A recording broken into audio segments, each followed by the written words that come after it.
Alô, alô, sejam todos muito bem-vindos. Mais uma edição do Saúde e Soluções na tela da Band, no YouTube também. Se você perdeu as edições anteriores, vários temas relacionados à saúde do meu povo que está aí do outro lado.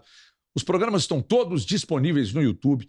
Vale a pena assistir. Grandes especialistas, grandes médicos passam por aqui e seguramente tem sempre uma informação que pode servir para você, para alguém da família, para algum amigo. Então, convite feito. Todas as edições estão no YouTube, assista aqui, modestamente falando. Saúde e Soluções é muito bom. Pessoal, hoje eu recebo um psiquiatra que é uma grande referência na medicina do Brasil, Dr. Luiz Augusto Malta, meu convidado. A gente vai falar muito sobre comportamento, sobre questões que envolvem o seu lado psicológico. Vamos falar muito disso nesta edição, então fique atento. Vamos falar se a pandemia trouxe algum problema, uso de drogas e álcool nas questões também que envolvem depressão, principalmente. Vamos falar desses assuntos importantes nesta edição. Doutor Luiz Augusto Malta, bem-vindo ao Saúde e Soluções. Tudo bem, doutor? Obrigado, Everton. Tudo bem, tudo ótimo. Prazer estar aqui com você, prazer estar aqui na Bandeirantes. Muito obrigado pela oportunidade. Doutor Luiz, eu gosto de fazer um primeiro bloco, sempre mais descontraído e tal, mas a importância da sua vinda aqui, que tudo parte daqui, né, doutor Luiz? Verdade. Tudo é aqui, né? Se enguiçou aí, o resto não vai funcionar bem. Se a cabeça tá ruim, o resto vai mal. Verdade. E é assim mesmo. Maior verdade da medicina é essa, né? O que manda é a cabeça. Pois é, nós vamos falar muito disso. Ô doutor, quantos anos tem, doutor Luiz? Estou com 46. 46 anos, casado? Casado, 2 filhos. A esposa trabalha na área também? Esposa também profissional da saúde. Esposa é doutora em saúde pública pela Fiocruz. Atua na área de acupuntura. Tá muito bem. Espero que em breve ela tenha a oportunidade de estar aqui com a gente também. Tomara que sim. Vai ser um grande prazer recebê-la aqui no Saúde e Soluções.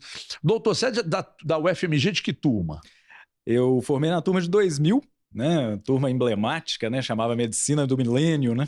Formei no final de 2000, terminei a residência pelo Hospital das Clínicas da UFMG em 2003, residência em psiquiatria, né?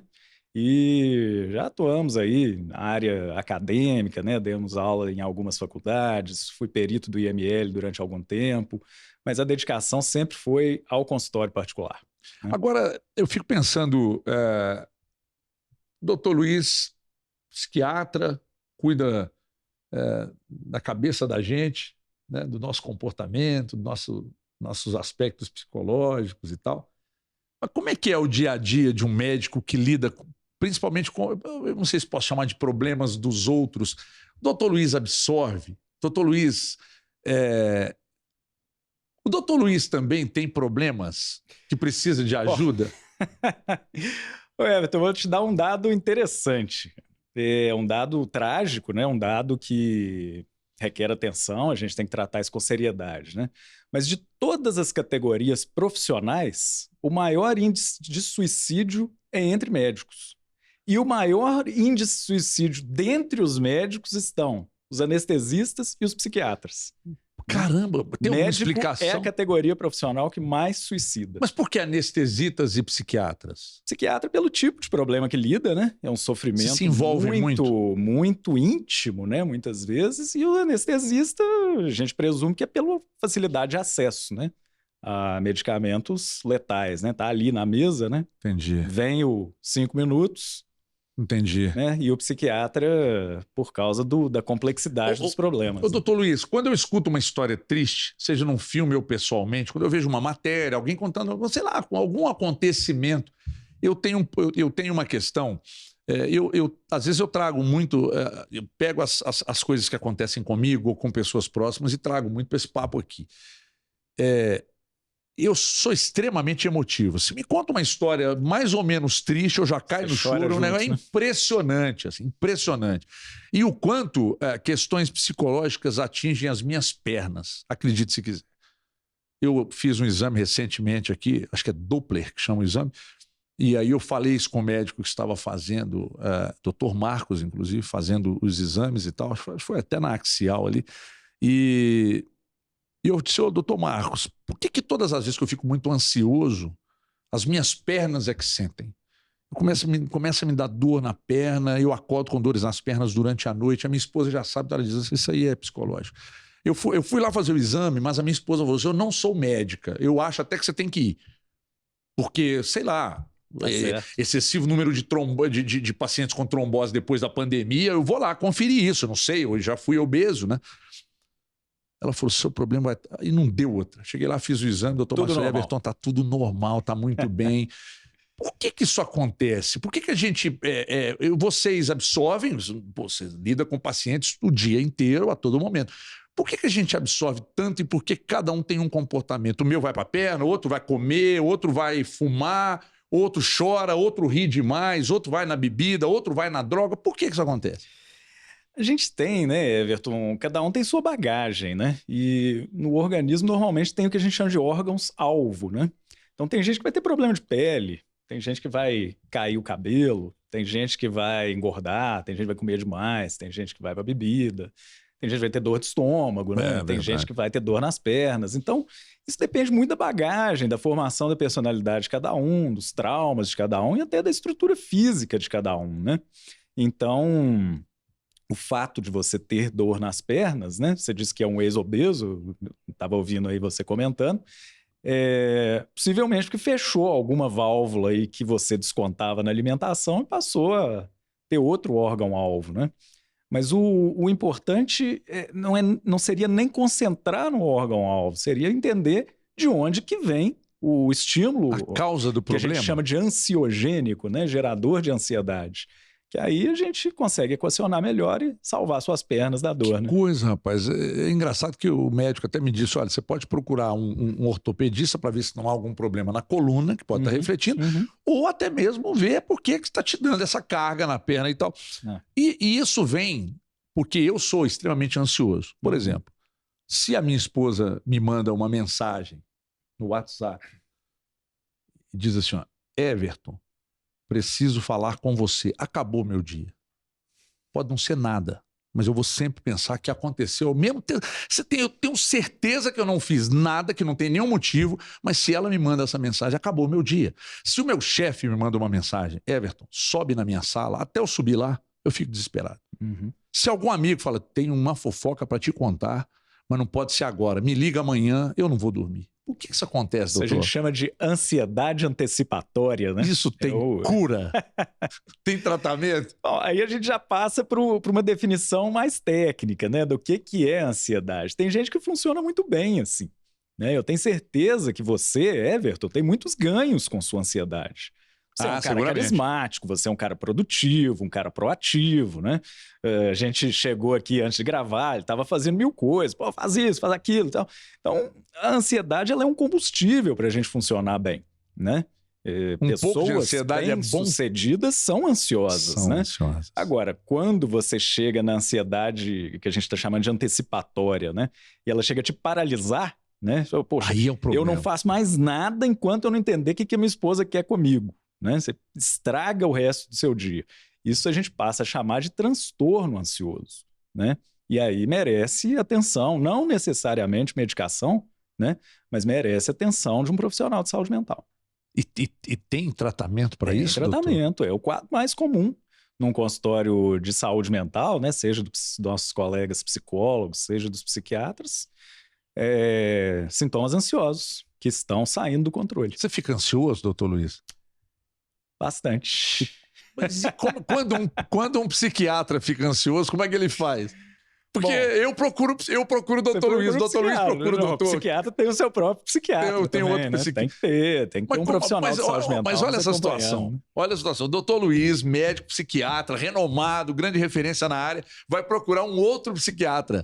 Aí o outro psiquiatra diz para você algo que você não concorda, porque você entende, você conhece. Olha o drama disso. Mas a beleza tá na discórdia, né? Se a pessoa fala uma coisa, um profissional que eu acredito, né? Que é capacitado, que eu acredito no olhar dele, no ponto de vista dele, fala alguma coisa que eu não concordo, a gente vai ter que pensar, né? Existe aquela máxima, né? Se você não gostou, procure a verdade. Se você gostou, procure a mentira. Né?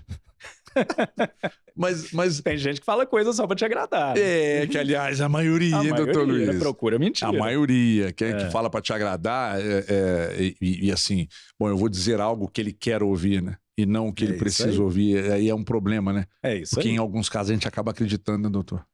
A Esse gente o é problema. louco pra acreditar, né? Aquela velha que nos história. é agradável, né? Da esposa, pô, isso é lindo. Aí a gente fala, a gente acredita, né? A mãe fala, a minha né, que o mãe filho é falava, lindo. meu filho lindo, perfeito, inteligente, e tal, inteligentíssimo. É isso aí, A gente acreditava nisso a vida inteira.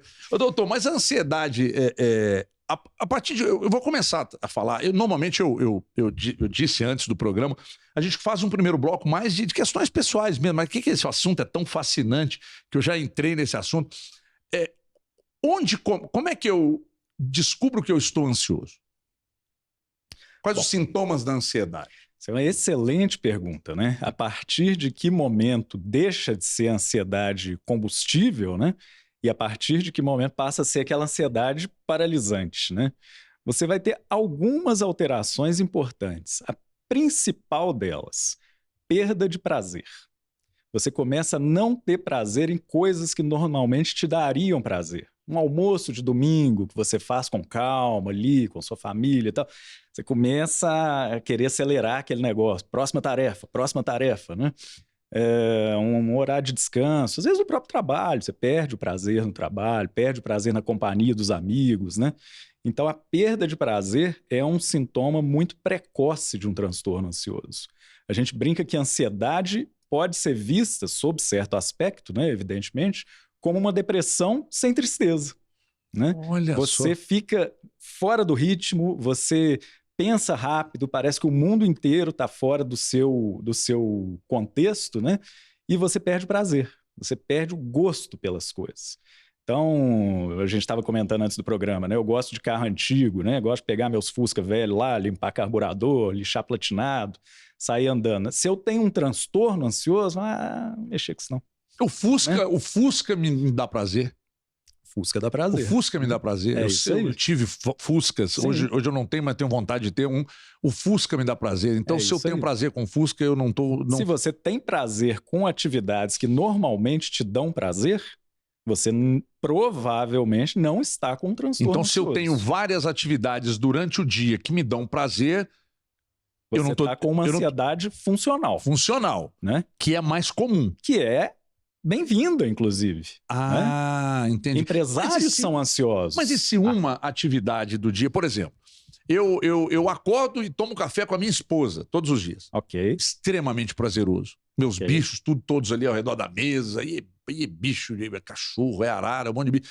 É lhama para todo lado, é uma loucura. Até lhama tem tudo lá em casa, tudo.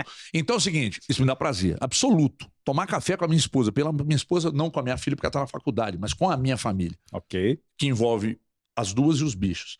Dá prazer. Meu trabalho me dá um prazer absoluto. Eu sou maluco pelo meu trabalho. Isso Legal. Que eu estou fazendo aqui agora, o que eu faço na TV, o que eu faço nas redes sociais, é um prazer absoluto. Legal. Eu tenho prazer em estar com gente como você, como o Amós, que está aqui do outro lado, como o Marcelo. Que tá... Eu tenho um prazer absoluto nisso. Eu tenho um prazer em voltar para casa e chegar... Então eu não estou com depressão. Não. Mas de vez em quando me dá uns bodes. E aí? Tem dia que eu falo, nossa, vai ficar em casa, hoje eu não estou de saco cheio. Mas isso é uma coisa que tem que ser observada e isso muitas vezes leva a pessoa a ser medicada de maneira inadequada. Para que isso tudo que a gente está falando seja verdade, os sintomas têm que ter uma duração. Você tem que ficar semanas sem sentir prazer. Entendi. Você ter um dia que você acordou com o pé esquerdo, que você brigou no trânsito, que alguém te atendeu mal, que você perdeu um voo, isso é absolutamente normal. Mesmo que do momento que você acorde até o final do dia tudo dê errado, circunstancial. Faz parte do jogo, né? A gente não ganha todas. Agora, se você fica semanas, né? Passa um aniversário de casamento, passa um aniversário de sua filha, passa um evento importante do seu trabalho e você fala, putz, não tá legal, prazer, não tá dando... Isso merece atenção. Agora, um dia, às vezes até 3 dias seguidos, fala, puxa, parece que tem uma nuvem negra na minha cabeça. É coisa da vida. Né? Tá. Como é que eu sei como é que eu consigo separar o que é uma ansiedade já num grau elevado e não uma depressão? A depressão, ela se caracteriza pela perda de energia, né? A ansiedade, você tá sem prazer, mas você tá fazendo. Você tá meio que num modo automático ali. A depressão nem fazer você tem energia. Nada tá fazendo sentido, mas eu tô fazendo. Tem que trabalhar, trabalha. Entendi. Tem que fazer o que tiver que fazer, faz. Dá um telefonema, telefone. Agora, a depressão, não. É como se fosse assim, a ansiedade é uma oscilação, assim. E a depressão é uma oscilação com uma tendência de baixa de energia, né? Até Então, o ponto que tem aqueles deprimidos, né? Aqueles pacientes deprimidos que ficam dias sem tomar banho, né? Sem se higienizar, escovar dentes, sem até se alimentar, sem ir ao trabalho, sem atender telefone, né? É uma perda de energia vital, né? A depressão. E aí sempre para baixo, sempre para baixo. De baixa, e né? se não houver um tratamento, a tendência é de piora até chegar onde? Até o fundo do poço, né? Até alguém tomar alguma providência, né? Mas isso varia muito de acordo com a genética da pessoa, né? Tem gente que passa uma vida deprimido, mas com uma depressão leve. Aquela pessoa mal-humorada, azeda, que acha tudo ruim, né? Que está sempre reclamando, né? Isso a gente chama de distimia, né, em psiquiatria, é uma depressão leve e crônica. Né? A pessoa não passa disso. Tem tratamento? Tem tratamento. Tudo tem tratamento. Mas eu ainda vou persistir numa pergunta aqui que é de como o paciente identifica essa que é uma distimia. Como é que ele identifica que é uma distimia e que não é uma depressão um pouco mais profunda? Normalmente a distimia, quem identifica é quem está perto. É quem está em volta. Poxa, o Everton tá só reclamando. A festa estava legal. O cara reclama que o espumante não estava gelado. Eu conheço. O restaurante estava bacana, ele reclama que o garçom demorou 5 minutos, que o vinho não harmonizou com o prato. O prato estava frio, o atendimento estava ruim, ainda cobraram 15%. A distimia é um quadro leve, a pessoa vive mal. Ô, doutor, eu conheço um monte de gente ela assim. vive nota 6 a vida inteira. Tudo é nota 6. Tudo é nota 6. Ou às vezes até menos, né? Passa de ano. Entendi. Vai ali, né? Poderia se beneficiar de um tratamento, né? Poderia estar no outro patamar de sentir prazer com as coisas, né? Quando a gente fala prazer, não é grandes prazer, não é ir para Paris de primeira classe, jantar no Tour d'Argent, igual você faz todo ano, não. Quem me dera, ainda chego lá. Mas pequenos prazeres, de estar com a família num domingo, de fazer um churrasco lá para a meninada, né? E a pessoa vai perdendo isso. Ó, eu vou para o intervalo, mas é muito rápido. Papo com o doutor Luiz Augusto Malta, continua psiquiatra. E é médico pela UFMG, da turma de 2000, nosso convidado hoje aqui. E a gente vai, psiquiatra pelo HC da UFMG em 2003 também.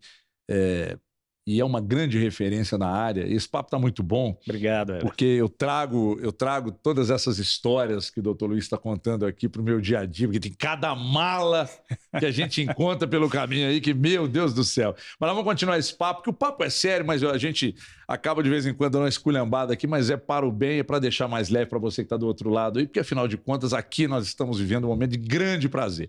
Rápido intervalo, a gente já volta.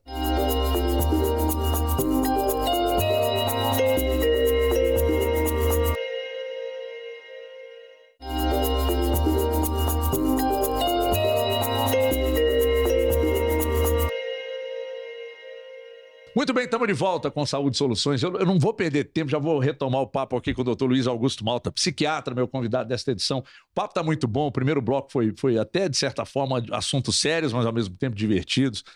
E aí, durante o intervalo, a gente conversando aqui, eu disse ao doutor Luiz assim, doutor Luiz, na minha casa nós somos 8 filhos, éramos 9, lamentavelmente perdemos um irmão.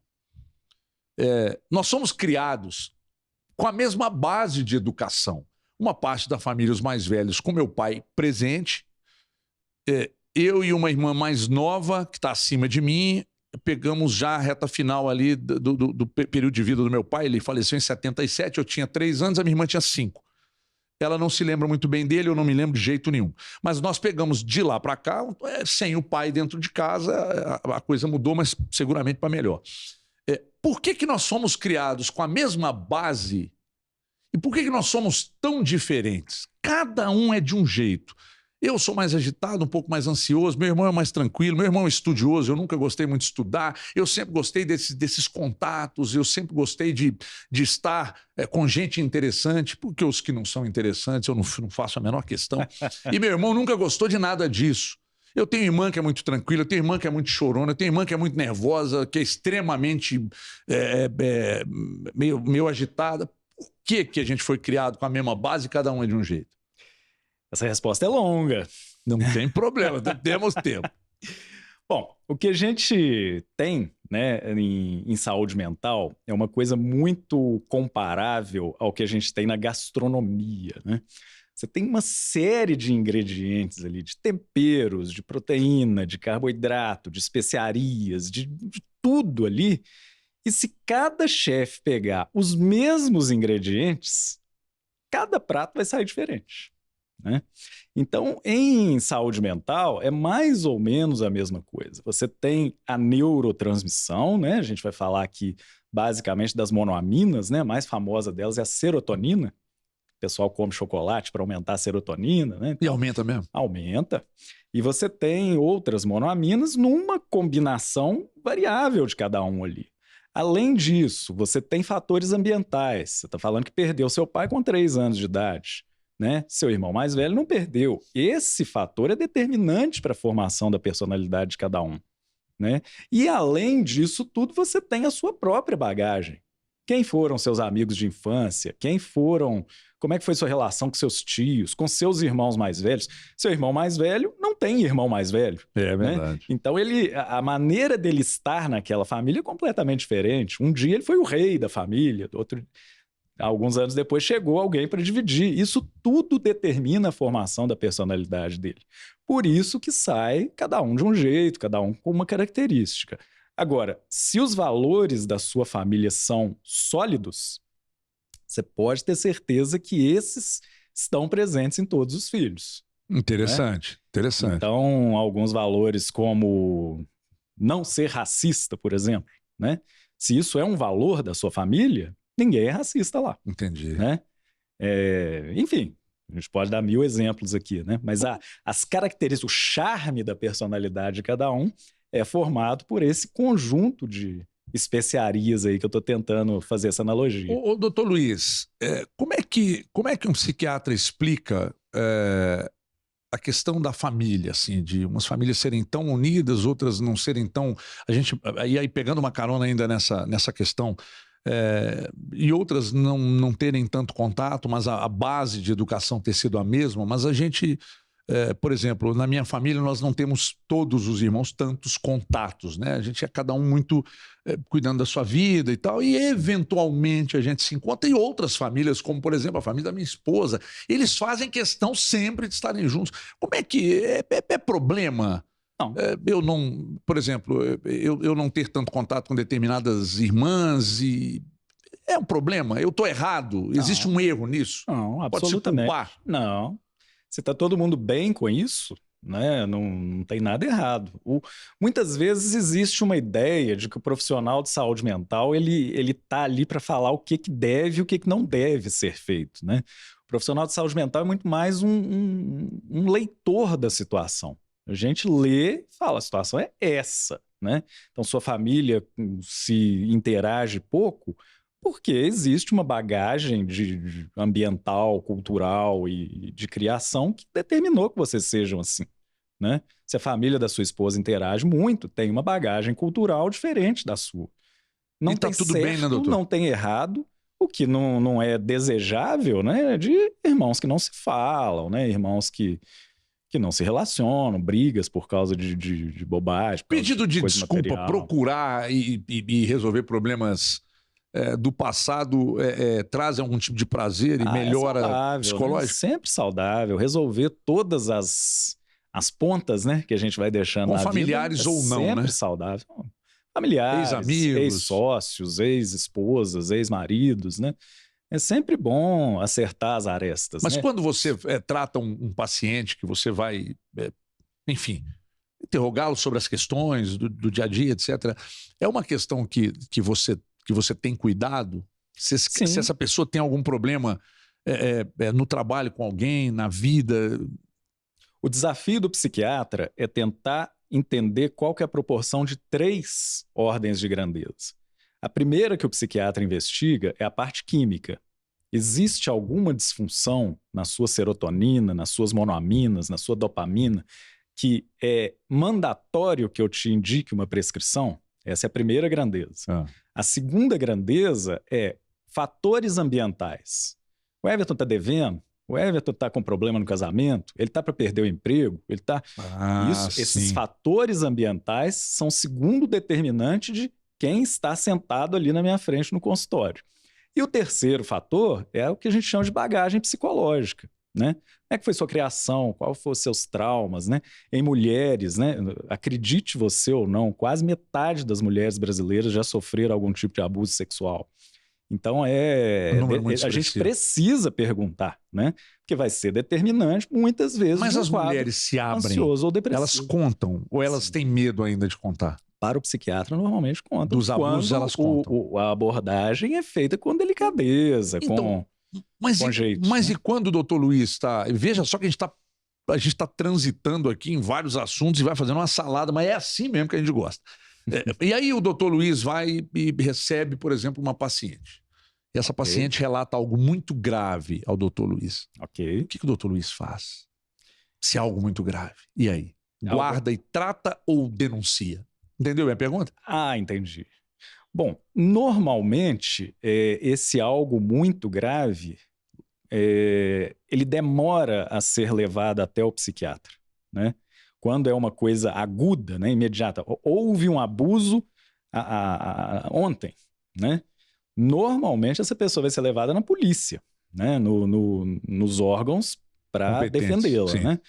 Quando ela chega ao psiquiatra, normalmente são quadros que já... Como é que eu vou dizer? Já passaram, né? E ficou só a sequela, só o trauma, né? Se for pertinente denunciar, a gente denuncia. A gente já orienta. Né, e tudo. Mas não é a rotina, né? Normalmente são sequelas de um passado mais consolidado já. Doutor Luiz, a vida de uns tempos para cá... ela mudou muito. E aí eu estou pegando uma carona, inclusive nas questões, já que você citou a questão das mulheres, né, mais da metade sofreu abuso e tal. Isso não é um chute, não. Isso é um dado realmente. Dado. Em torno de 51% das mulheres. Que é um número muito expressivo, né? E seguramente desses 51% aí... Ainda tem número oculto, né? Nós não temos... temos os números ocultos e nós não temos muitas... Nós não devemos ter 50% desses 51% que denunciaram. Sim. Né? Qual é o gatilho para a mulher entender e procurar um profissional da área, um psiquiatra?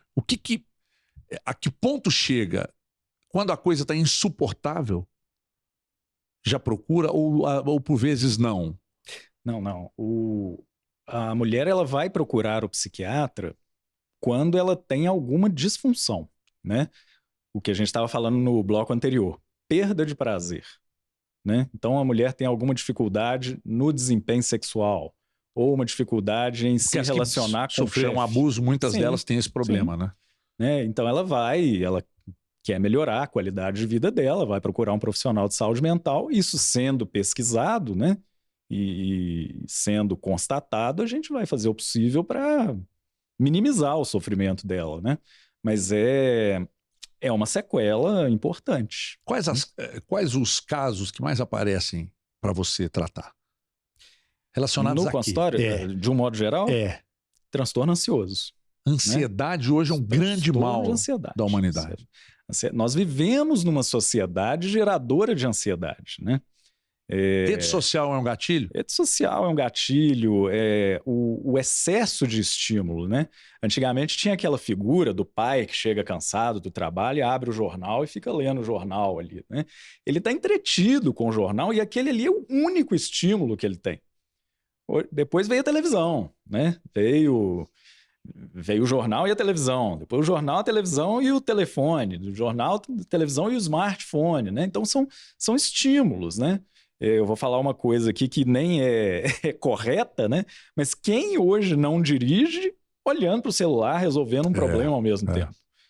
Antigamente, dirigir era um ato em si. Foco A total. pessoa está dirigindo, até porque os carros não permitiam erro, né? Então a pessoa tinha que estar concentrada naquilo ali. Hoje o carro Hoje em dia, freia para você, Com o doutor. excesso de estímulo, a gente está sempre acelerado, está sempre ansioso. Não, né? e até, veja bem, o carro te oferece essas O condições. carro oferece condições carro hoje de você se distrair. Exatamente. Porque o carro tem tudo hoje. Você tava Inclusive falando frear para você. Você estava falando mais cedo do Fusca, né? Que você tem vontade de voltar ao teu Fusca. Se você dirigir um Fusca hoje, você vai ver como que você tem que estar 100% ali. Eu desligo o meu celular quando eu pego um carro antigo para dirigir. Desligo para não porta-luva. Porque nada pode me distrair. E é uma experiência fantástica. A gente estava falando sobre a questão das redes sociais serem um gatilho. É um problema. A frustração leva à ansiedade e à depressão? Certamente. Eu vejo, por exemplo, todos os dias eu pego o celular e me deparo com alguém se mostrando numa vida perfeita, mas a minha não é. Porque as pessoas postam só coisas boas, normalmente, né? Sim. Então eu olho aquilo todos os dias e tento levar uma vida que não é, que eu posso levar do lado de cá. Essa frustração de não conseguir chegar à beleza daquela mulher, à vida que aquela mulher leva, ou aquele homem leva e tal, isso, a frustração leva à ansiedade / depressão? Leva, mas num sentido um pouco diferente. Porque sempre houve, desde os anos 30, quando o cinema se popularizou, sempre houve as celebridades com a vida perfeita. Sempre houve a Ingrid Bergman, né? A Vivian Leigh, né? Pessoas idealizadas, né? Isso se multiplicou nas redes sociais. Mas o que leva realmente à ansiedade é a vontade de ter recompensas quando você está em rede social. Então, uma curtida, um texto pequeno que você acaba de ler, um meme que você vê, uma coisa curtinha ali, te dá um pequeno disparo de dopamina, né? E isso é viciante. É mais ou menos como um trago de cigarro, né? Então, você vê um meme e acha engraçado, você tem um prazer. Logo, você vai querer ver outro, e outro, e outro, e outro, né? Você vê uma notícia do seu time de futebol, você já está cansado de saber que ele ganhou, que ele perdeu, mas você quer ver o que fulano achou, o que o comentarista achou, o que é.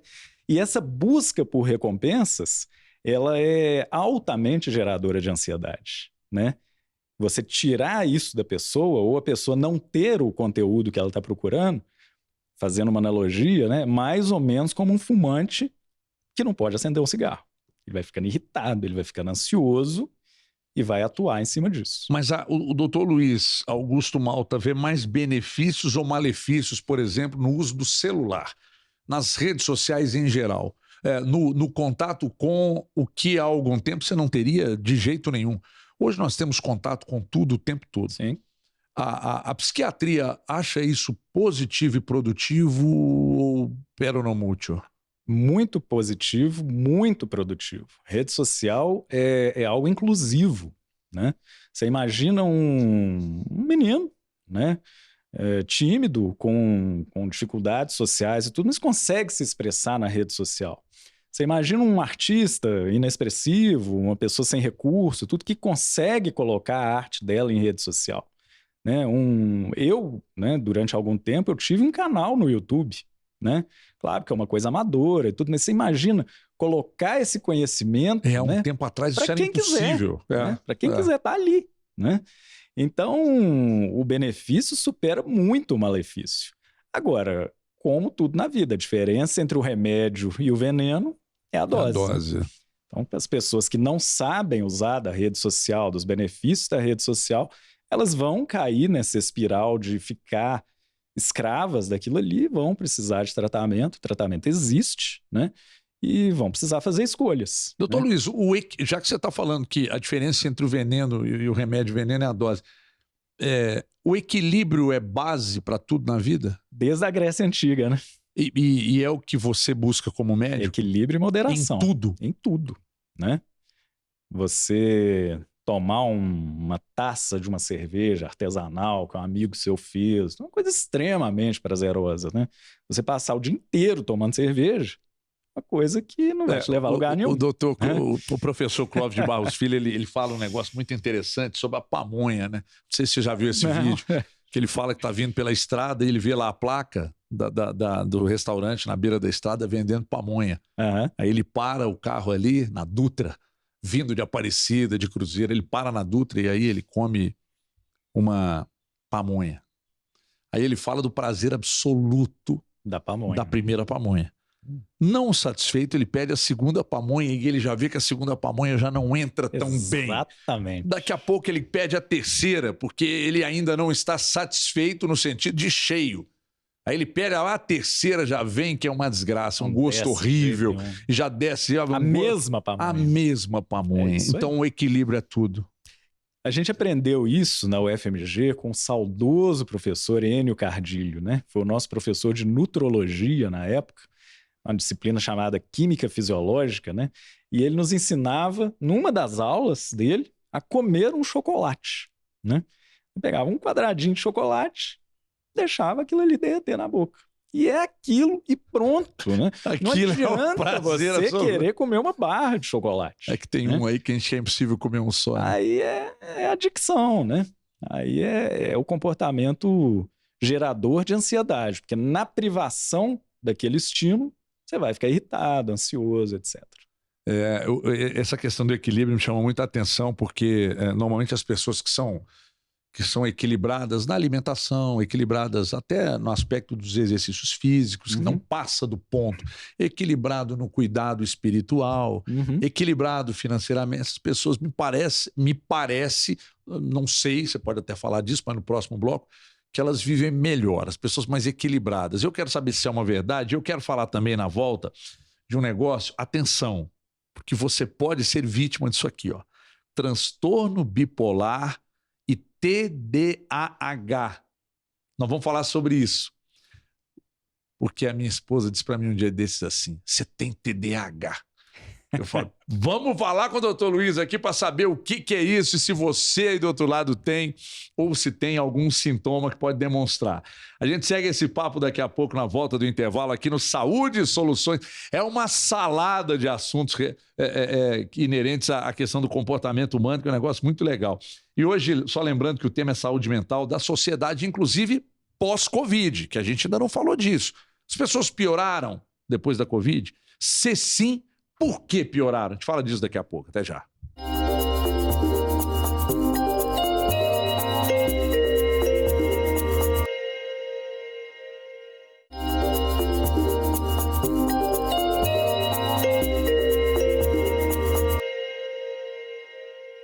O papo tá bom demais, a gente de volta com Saúde e Soluções. Se perdeu os dois primeiros blocos, volta depois no YouTube e assiste, que tá muito bom, recebendo o Dr. Luiz Augusto Malta, psiquiatra. Já falamos um pouco de tudo, até de coisas que não são da área dele, mas a gente falou também. E aí eu prometi no bloco anterior que falaríamos sobre transtorno bipolar e TDAH. Ô Dr. Luiz, eu devo ficar incomodado quando a minha esposa diz, pode perguntar ao doutor Luiz lá que você tá com TDAH. Será que eu tô com TDAH? Porque como é que eu sei que eu tô com que eu tenho TDAH? E o que é o TDAH? TDAH, né? Transtorno de déficit de atenção e hiperatividade. Eu sempre achei que eu tivesse isso desde criança, doutor, porque eu não consegui estudar, doutor. Estava lá lendo o livro daquela editora Ática, e aí eu lendo aquele troço, Cartilha Sodré, lá na década de 80, mas a cabeça estava lá na Peladinha, lá no Pombal, escutava os meninos batendo bola na rua. Como é que eu ficava ligado naquilo ali, doutor Luiz? Pois é. TDAH, né, era chamado antigamente de bicho carpinteiro, né? Doença de São Guido, né? Que os meninos que não paravam quietos, né? Indisciplinados, normalmente eram expulsos de escola, né? Não, porque eu não cheguei a esse ponto, não. Pois é, você não chegou a esse ponto porque o TDAH é um espectro, né? Não é todo mundo que tem sintomas de TDAH que vai merecer o diagnóstico de TDAH, o tratamento de TDAH e todo o estigma que o TDAH carrega, né? Tem gente que é mais desatento mesmo, tem gente que é mais agitado mesmo. Tem adultos que têm déficit de atenção porque estão ansiosos, como a gente estava falando. A ansiedade pode levar ao transtorno? Não ao transtorno, a ansiedade leva a um déficit de atenção. Se você está ansioso com algum problema, vamos dizer, você tem um problema de saúde na sua família, você vai ficar desatento. Um projeto que você está querendo tocar adiante e ainda não conseguiu. Você está conversando aqui comigo e está pensando no seu projeto, no problema de saúde da sua família, no problema financeiro, né? Então, a gente tem sempre que entender de onde que vem o déficit de atenção. Né? Qual que é a origem disso? Uma criança que sempre foi agitada, aquela que os pais ficam constrangidos, né? Porque não consegue se comportar num restaurante, não consegue, apesar de todos os esforços, toda a educação, tudo, não consegue ter um desempenho acadêmico regular. Essa sim merece uma investigação. São aplicados testes, né? Normalmente por neuropsicólogos, são profissionais especializados em olhar para o portador de TDAH. E mas, não, só pegando uma carona, o TDAH tem alguma relação com autismo em crianças? Existe uma sobreposição. Muitas crianças com o transtorno do espectro autista têm sintomas de TDAH, né? E vice-versa. Muitas crianças com TDAH têm sintomas de transtorno do espectro autista. Agora, como eu estava dizendo antes, é um espectro. Vamos dizer que aqui seja um quadro gravíssimo, né? E aqui é a pessoa que não tem nada. Nesse gap aqui, existem pessoas com sintomas leves, progressivamente mais graves. Mas não é uma sentença, né? Falar que o Everton tem TDAH. Provavelmente tem mesmo, mas provavelmente você, por ser um cara funcional, bem-sucedido, estável, né? Com sua família, com suas escolhas, com seus valores, você tende, caso você tenha, a estar numa parte mais branda desse mas espectro, por que ela falou que eu tenho? Porque eu fui no carro buscar um negócio, aí eu trouxe outro, esqueci do que eu tinha que buscar. Aí daqui a pouco, a gente estava voltando, aí eu estava com uma sacola na mão, eu entrei no avião, coloquei a sacola no banco, fui ajeitar a mala. Aí um amigo meu que estava comigo no avião pegou a sacola e colocou lá. No meio da viagem, ela mandou uma mensagem, porque eu tinha um Wi-Fi lá em cima, ela falou assim, cadê a sacola? Aí eu falei, eu não sei onde é que está a sacola. Você tinha deixado, sentou no avião com ela na mão, mas não sei onde é que está a sacola. Aí o meu amigo Tiago, o doutor Tiago Gonçalves, um beijo, ele falou, Everton, eu guardei a sacola aqui em cima. Eu falei, então a sacola está aqui em cima. Então ela fica, eu fico viajando às vezes nas coisas, eu vou na cozinha tomar água e pegar alguma coisa para ela, eu vou lá e tomo sua água. E ela falou que eu tenho, então vamos lá procurar o doutor Luiz. Você tem sintomas de TDAH, sim. Agora, a partir de que momento isso precisa ser tratado? Tem tratamento. Mesmo? Medicamentoso? Medicamentoso ou de psicoterapia, né? De treinamento de habilidades. Mas que tipo de treinamento? Me explica, eu estou gostando desse assunto. Olha, você pode, por exemplo, fazer uma linha de psicoterapia chamada cognitivo-comportamental, que vai fazer um mapeamento das suas habilidades, né? E te colocar para funcionar, para separar as coisas. Entendi. Você condicionar a sua cabeça. Se você vai na cozinha pegar um copo d'água, você vai na cozinha pegar um copo d'água e não vai mudar de faixa e quando você não resolver. E quando você fecha a porta da casa, desce, e quando você fala, sabe que eu fechei a porta? Aí volta lá, aí você fechou. Aí você confirma, você foi lá, aí depois você desce de novo e fala, mas será que tá fechada mesmo? E você vai lá e volta. Isso já é um outro desdobramento de sintomas ansiosos potencialmente grave. É mesmo? É o transtorno obsessivo compulsivo. Que nem trancar o carro e... Volta, a pessoa toque, dá a volta o famoso toque, doutor. Toque, transtorno obsessivo compulsivo. Aí já é mais sério? Potencialmente mais sério. Né, o toque tem desde esses rituais assim aparentemente inocentes, né, de voltar para ver se trancou o carro, trancou a casa. Doutor, até eu tenho esses troços que demoram horas. Doutor, eu só durmo com travesseiro na mesma posição. É toque? Pode ser. Tem que ser. São 3 travesseiros, mas o de baixo tem que ser esse. O que está acima tem que ser o mesmo e o que está acima dos 2 tem que ser sempre o mesmo. Se eu fizer a inversão disso aqui, eu não consigo dormir. Estou fazendo uma consulta aqui. É um sintoma de toque. Né? É mesmo, doutor? Agora, é sério, é grave? Exatamente isso que eu quero te dizer. O que o psiquiatra avalia não é a existência ou não do toque, do TDAH, do transtorno ansioso. Mas é só isso também que eu tenho de mania? É a disfunção. Se isso vira uma alegoria na sua casa, né? Pô, cadê meu travesseiro? Não vou conseguir dormir e tal. Mania. Ok, é o cara cheio de mania lá. Porque você tá no hotel, seu travesseiro não tá lá e você dorme bem. Você dorme, né? Você tá no avião, você dorme. Você tá no hotel, você dorme. E o transtorno bipolar, doutor Luiz?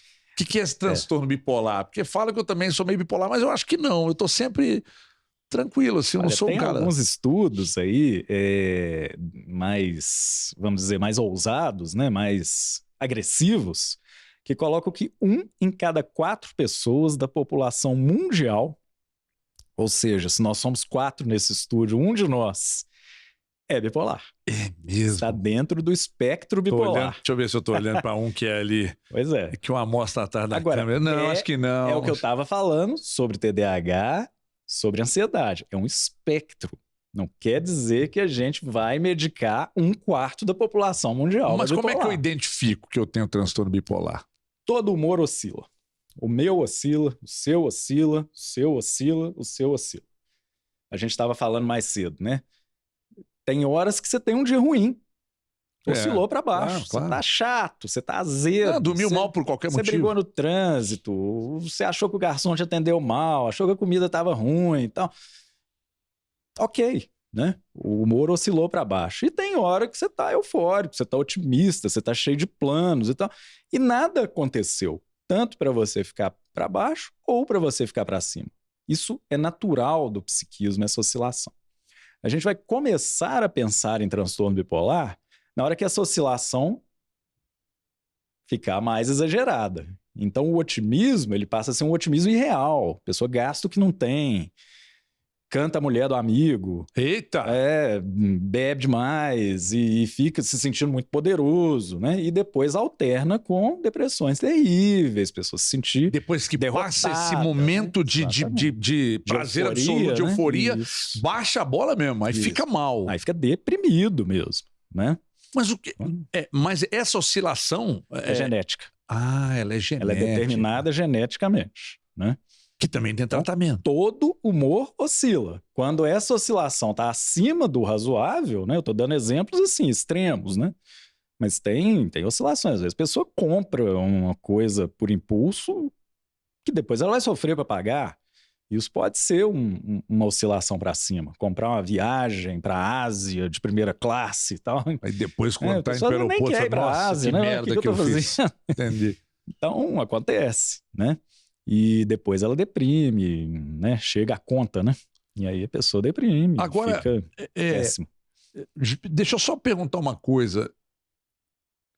Nós deveríamos ter medo de pessoas que são muito felizes, que acorda dando bom dia para samambaia, e vamos lá, e tal. Doutor Luiz, eu não confio muito em gente muito feliz 24 horas por dia, todos os dias, que estão todo o tempo inteiro, gratiluz. Eu tenho uma certa impaciência com isso. E uma vez um amigo me disse isso. Nunca confie em ninguém que está feliz 24 horas, porque não existe felicidade 24 horas. O psiquiatra ele tende a se concentrar menos em sintomas e concentrar mais na estrutura de personalidade, né? Então, muitas vezes, né, quem está querendo passar essa estampa de ultra feliz, né, está escondendo alguma coisa. E o psiquiatra, um bom profissional de saúde mental, identifica isso em 2, 3 minutos de conversa, numa consulta de 1 hora, né?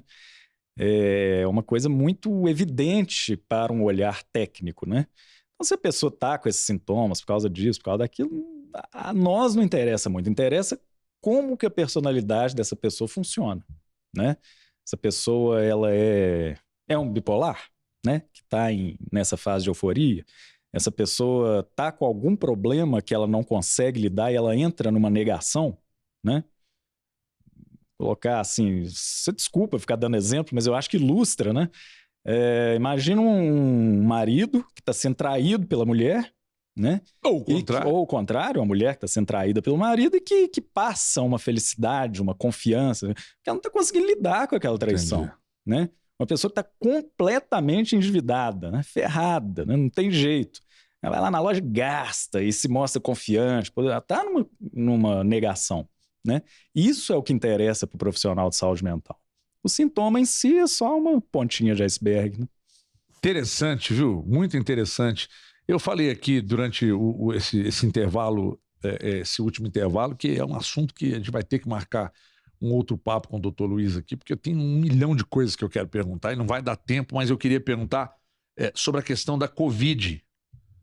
Depois de tudo que nós passamos, doutor, há 100 anos passaram e depois nós viemos e vivemos tudo isso aí que nós vivemos, como o mundo mudou, como as pessoas mudaram, como hábitos mudaram. E aí não tem jeito, né? A gente precisa saber se nós pioramos depois da Covid mentalmente. Nós estamos mais ansiosos, isso não resta a menor dúvida, né? Nós vivemos uma sociedade ainda mais ansiosa depois da Covid, porque a gente viveu com limitações que a gente Os 2 anos de privações, né? agora a gente quer resolver tudo de uma vez que a gente deixou de fazer há 2 anos? A gente quer resolver tudo e a gente desenvolveu recursos que não existiam, né? Então, poxa, durante a Covid, né, 2020, 2021, a quantidade de curso online que foi lançado, né, as pessoas querendo se reinventar, e tudo, isso é altamente gerador de ansiedade, né? Muitas dessas pessoas, a imensa maioria se frustrou, né? A imensa maioria não conseguiu esse resultado, mas fica a cultura de hiperprodutividade, né? E a Covid trouxe muito isso, né? Hoje em dia o home office, né? A pessoa não tem mais horário para encerrar o trabalho, né? É uma herança do Covid. É ótimo não ter que pegar o trânsito de 6 horas da tarde, voltar do escritório, você está em casa, de roupa confortável e tudo, ok, mas em vez de você trabalhar só até 6 horas da tarde, você vai trabalhar até 9 horas da noite, né? Seu filho vai chegar, pai, olha o desenho que eu fiz. Não, peraí que eu estou ocupado. Então, a delimitação dos espaços ficou menos precisa depois da Covid, né? E isso é preocupante, isso é gerador de ansiedade. Teve coisa boa? Claro que teve, né? Como toda crise, né? Traz coisa boa para quem sobreviveu à guerra, né? Avião a jato surgiu depois da Segunda Guerra, né? Se não fosse a Segunda Guerra, talvez a gente estivesse andando de teco-teco aí durante muito tempo. Então, trouxe tecnologia, trouxe inovação, mas trouxe responsabilidade e aumento de sintomas ansiosos. A questão dos medicamentos para ansiedade e depressão,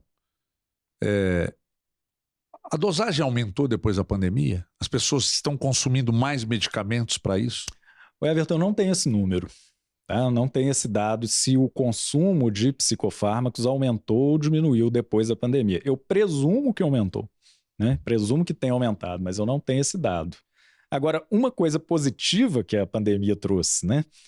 Eu hoje tenho, de maneira regulamentada, de maneira chancelada pelo Conselho Federal de Medicina, pacientes no Brasil inteiro, graças à Covid.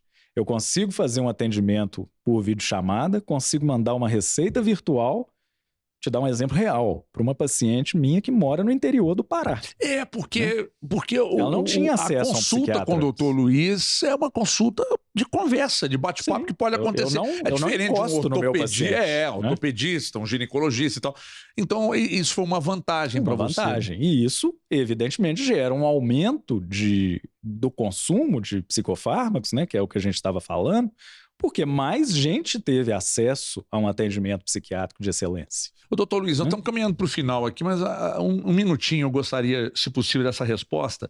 Quando você identifica um problema que você precisa tratar necessariamente, problema de toque, de algum tipo de transtorno, depressão, ansiedade, etc., que você vai ter que entrar com medicamento, é para a vida toda? Nem sempre. Vai depender da intensidade dos sintomas, vai depender do fator genético e vai depender do fator ambiental, né? Então, num transtorno ansioso, por exemplo, que a pessoa está ansiosa por uma razão concreta, objetiva, não tem sentido a gente passar um remédio sem convidar a pessoa a resolver essa situação objetiva. Resolvendo, a chance dela ficar livre do remédio aumenta muito, né? Se ela teve um transtorno ansioso ou depressivo mais tarde na vida, a chance disso ser determinado geneticamente é menor. Então, ela vai fazer um ciclo de tratamento e provavelmente vai ter alta depois desse ciclo. Ao contrário do que se pensa, né, é muito comum haver alta em psiquiatria, né? Olha, tratamento psiquiátrico não é para a vida toda. Tratamento bem feito tem começo, meio e fim. Olha, eu espero que esse papo ele tenha sido útil para você que está aí do outro lado, na tela da Band ou no YouTube. é o que a gente está tentando trazer para vocês, sabe? É que eu faço, às vezes, uma salada aqui, a gente dá exemplos, eu daqui, o doutor Luiz de lá, e esse papo vai desenrolando. E desenrolou de maneira tal que o tempo acabou. E eu gravaria tranquilamente umas 3 horas de programa aqui, ou até mais, porque foi um papo muito agradável. Doutor Luiz, um prazer recebê-lo aqui. Prazer é meu, Já vou, inclusive, deixar o compromisso com o meu telespectador aqui, de você voltar. Gostaria muito de recebê-lo novamente. Vai ser um prazer falar com seus telespectadores, a experiência foi ótima. Quem quiser procurar o Dr. Luiz Augusto Malta, tem alguma rede social? Tá no Instagram, luiz_augusto.malta, né? E tem um canal no YouTube também, Dr. Luiz Augusto Malta, Luiz com S. Continua no YouTube lá também. Sim. Que bom, que bom. É um canal que eu não alimento mais, mas os vídeos, tem mais de 200 vídeos lá que estão à disposição. Muito bem, e a você de casa, muito obrigado pela audiência aqui no Saúde Soluções. Lembro que os episódios anteriores estão disponíveis no YouTube, então assista porque está sempre muito legal. Até a próxima edição, forte abraço, tchau pessoal.